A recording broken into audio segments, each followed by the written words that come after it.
तो बाबा साहब बोले कि मेरे ऊपर और 20-22 सदस्य थे, तो मुझे ऐसा लगा नहीं कि आज मेरा नंबर आएगा, इसके लिए मैं पूरी तैयारी में नहीं हूँ। परंतु आपने मुझे निमंत्रित किया है तो मैं मेरे विचार संक्षिप्त में रखूंगा।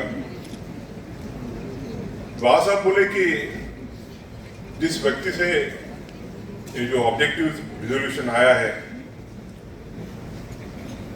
जो संविधान के लक्ष्य और उद्देश्य के बारे में जो रिजोल्यूशन आया है, उनसे जो मेरी अपेक्षाएं थी वो मेरी अपेक्षा पूरी नहीं हुई। बाबा साहब बोले कि इस ऑब्जेक्टिव रिजोल्यूशन में दो मुख्य चीजों की कमी है। एक तो इसमें राइट्स दिए गए, पर राइट्स विदाउट रेमेडीज और विदाउट मीनिंग। अगर हक दिए है, अगर वो हक को हासिल करने के लिए उसमें उपाय नहीं है, तो बाबा साहब बोले कि राइट्स आर मीनिंगलेस। और हम देखा जाए कि बाबा साहब के जो पहला भाषण दिया, हमारे जो कॉन्स्टिट्यूशन का आर्टिकल 32 है, आर्टिकल 32 के तहत भारत का कोई भी नागरिक अपने मूलभूत राइट्स का, अपने फंडामेंटल राइट्स का वायलेशन हो तो डायरेक्टली सुप्रीम कोर्ट में जा सकता है। तो अपना 32 आर्टिकल 32 है, उसका जो फाउंडेशन है वो मेरे ख्याल से बाबा साहब ने जो 17 दिसंबर 1947 को जो भाषण किया उसी में। दूसरी चीज बाबा साहब ने बोला कि इस ऑब्जेक्टिव रिजोल्यूशन में मैंने उम्मीद की थी कि इस देश में आर्थिक समानता के साथ सामाजिक और आर्थिक समानता लाने के लिए कुछ उसमें रहेगा। परंतु हमारा जो देश है वो अनेक राज्यों में, अनेक भाषाओं में, अनेक धर्मों में, अनेक जातियों में विभाजित है, और इस सबको दूर करने के लिए, इस देश में सामाजिक और आर्थिक समानता लाने के लिए इस ऑब्जेक्टिव रिजोल्यूशन में प्रोविजन नहीं है। बाबा साहब एक महान राष्ट्रवादी थे। बाबा साहब एकदम कहते थे कि I am the first Indian and the last Indian. और उस समय बाबा साहब ने बोला कि wherever the destinies of the India are concerned, everything else should be subservient. When the destiny of the nation comes, neither the destiny of the individuals, neither the destiny of any political ideologies, neither the destiny of any political parties is relevant, and it is only the destiny of the country that should prevail. उसके बाद भारत का unfortunately विभाजन हुआ और बाबा साहब जिस चुनाव क्षेत्र से चुन के आए थे वो जो विभाजित बांग्लादेश उसमें चला गया। उसके बाद बाबा साहब को बॉम्बे से निर्वाचित किया गया 22 जुलाई 1947। अगस्त में सबसे पहले ड्राफ्टिंग कमेटी का कॉन्स्टिट्यूशन हुआ, उसमें बाबा साहब को लिया गया।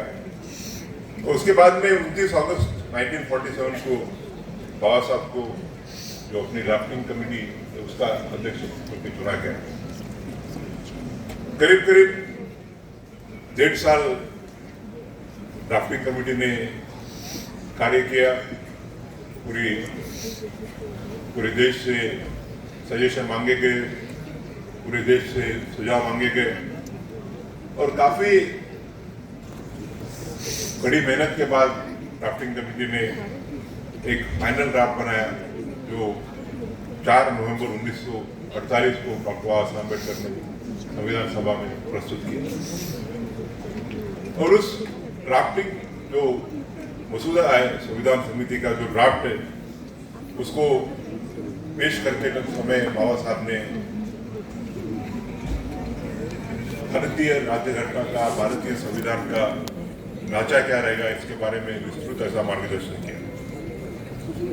बाबा साहब ने बोला कि हम इस देश को फेडरल कॉन्स्टिट्यूशन दे रहे हैं, और जो federal constitution is not like an American pattern. Baba Saheb का कहना था कि इस देश को अगर एक संघ रखना है, यूनाइटेड रखना है, तो American pattern would not work. America में आदमी यूनियन का भी नागरिक सिटीजन बनता है और राज्य का भी नागरिक बनता है। बट बाबा साहब ने कहा कि हमने हमारे संविधान में सिंगल सिटीजनशिप दी है। जो इस देश का नागरिक है, वो राजस्थान में रहने वाला हो या महाराष्ट्र में रहने वाला हो या उत्तर प्रदेश में रहने वाला हो, there will be only one citizenship. You will be a citizen of India and not citizen of any state. दूसरी चीज बाबा साहब ने कही कि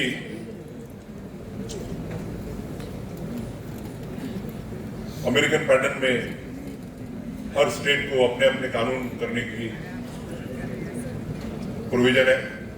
वहां पे देखे जाएगी तो जो पर्सनल लॉज है या जो क्रिमिनल लॉज है, हर स्टेट के अलग अलग रहते हैं। और बाबा साहब ने बोला कि नहीं, हमारे देश को अगर हमें एक संघ रखना है, यूनाइटेड रखना है, तो हमको एक ही कानून रहना चाहिए। तो हम देखते हैं कि हमारे देश में जो इम्पोर्टेंट कानून है, जो इंडियन पिनल कोड रहे या CRPC रहे या CP से अभी नए कानून आए हैं, तो सभी पूरे देश के लिए एक जैसे लागू हो जाते हैं। और तीसरी बात बाबा साहब ने कही कि हमारे देश में एक सिंगल जुडिशरी रहेगी। अमेरिका में जुडिशरी अलग अलग है। कुछ राज्यों में सुप्रीम कोर्ट हाईएस्ट है, कुछ राज्यों में हाई कोर्ट हाईएस्ट है, कुछ राज्यों में डिस्ट्रिक्ट कोर्ट हाईएस्ट है।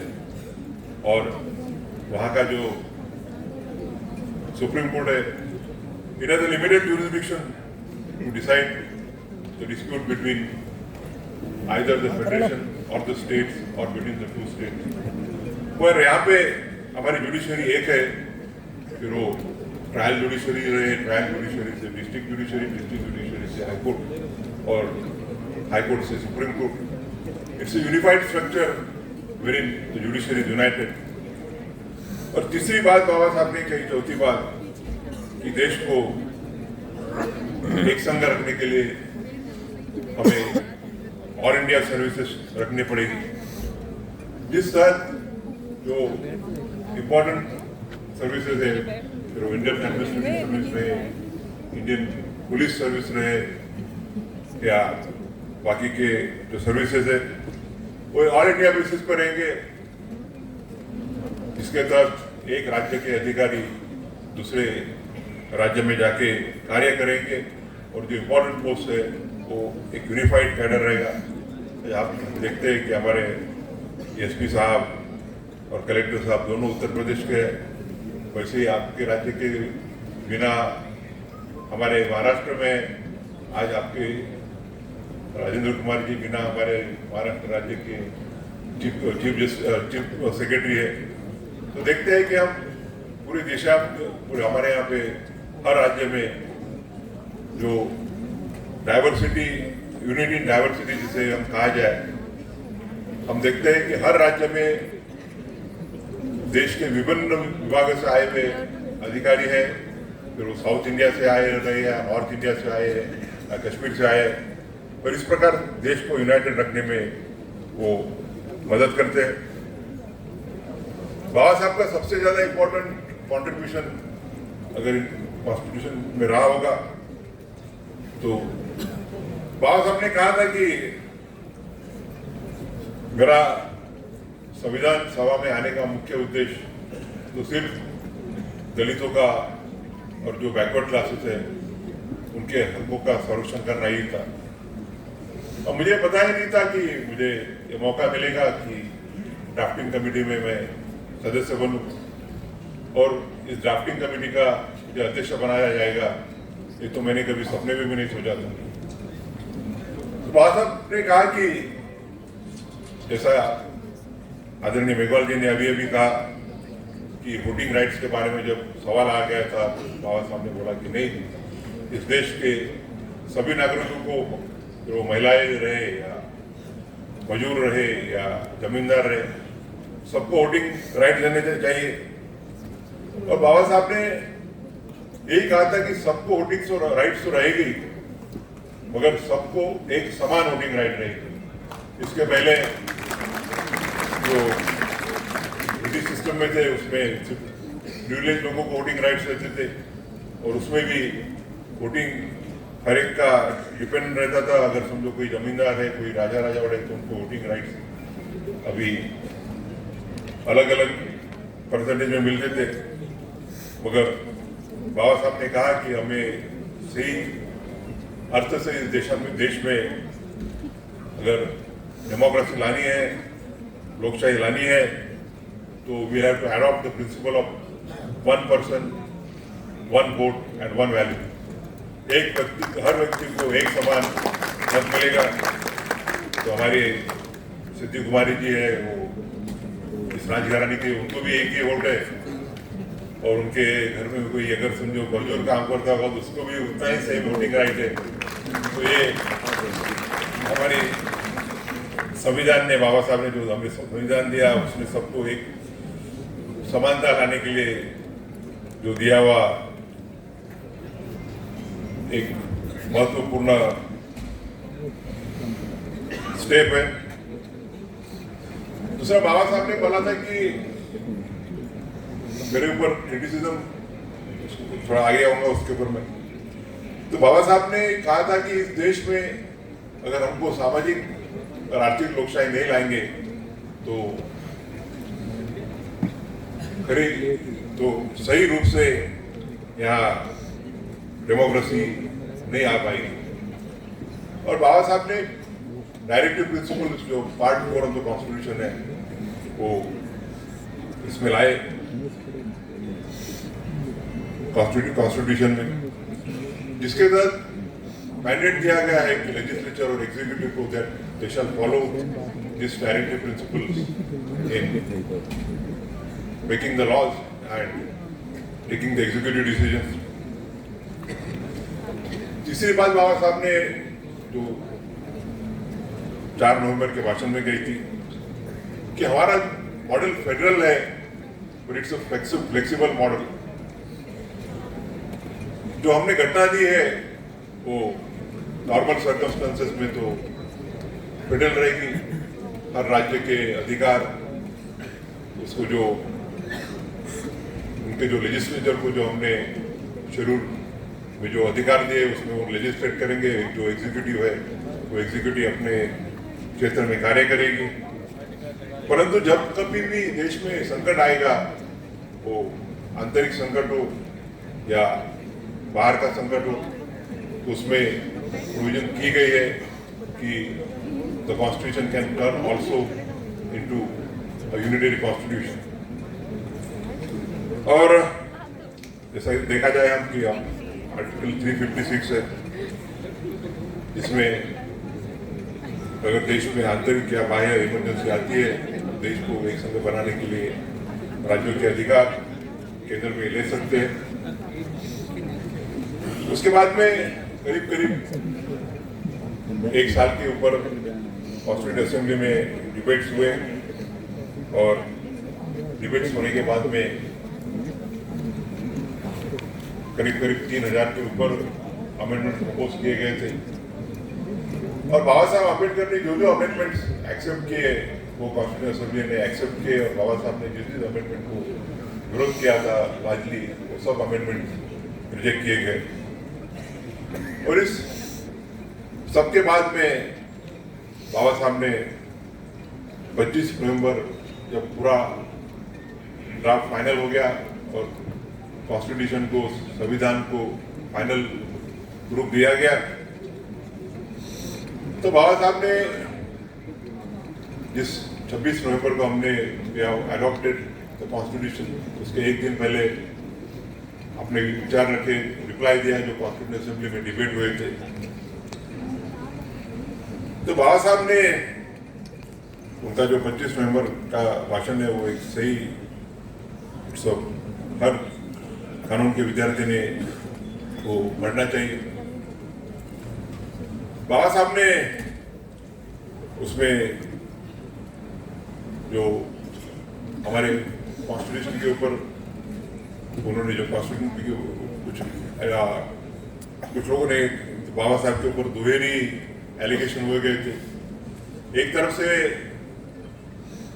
कुछ लोगों ने कहा कि the constitution is too much unitary, there is too much concentration of power the central government, और दूसरी तरफ से कहा गया कि the constitution is too much federal, बहुत ज्यादा राज्यों को अधिकार दिए गए हैं और इसकी वजह से देश की यूनिटी को खतरा आ सकता है।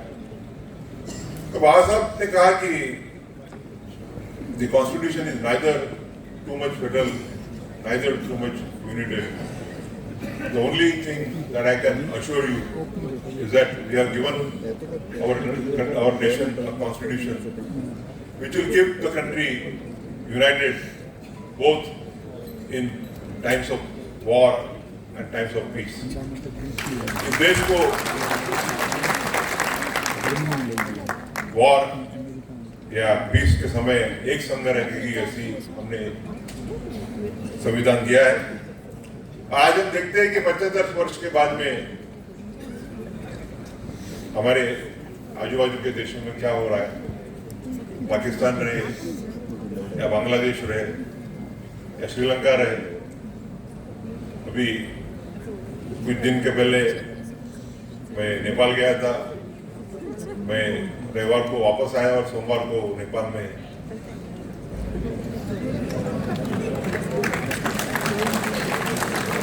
तो मगर हम देखते हैं कि हमारे देश में 75 वर्ष के बाद में भी जब कभी इंटरनल डिस्टर्बेंस आए या एक्सटर्नल वॉर्स हुए, देश हमारा अखंड रहा है, एकजुट रहा है, मजबूत रहा है।